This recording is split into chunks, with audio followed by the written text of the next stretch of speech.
কলকাতা থেকে আমরা প্রায় 280 কিলোমিটার রাইড করে আমরা এসেছিলাম পুরুলিয়া শুক্রবার দিনকে। আজকে বাড়ি ফেরার পালা।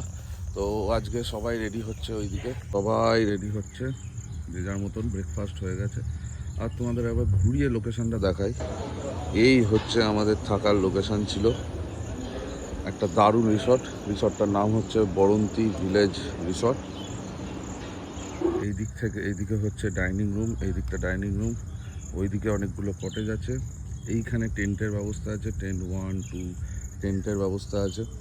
মানে এগুলো হচ্ছে ডবল শেয়ারিং, আর ওইগুলো হচ্ছে ওখানে হচ্ছে রুম আছে, 6 বেড রুম আছে, 4 বেড রুম আছে, সব কিছু অ্যাভেলেবেল আছে। আর এই হচ্ছে এখানটা একটা প্লেগ্রাউন্ড, এটা একটা পেট ফ্রেন্ডলিও, তোমরা তোমাদের পেট নিয়েও আসতে পারবে। এই হচ্ছে পুরো ভিউ, এই হচ্ছে মুরাডি লেক, আর দূরে দেখা যাচ্ছে বরন্তী পাহাড়। এটা হচ্ছে বরন্তী পাহাড়, তার নিচে হচ্ছে বরন্তী ড্যাম।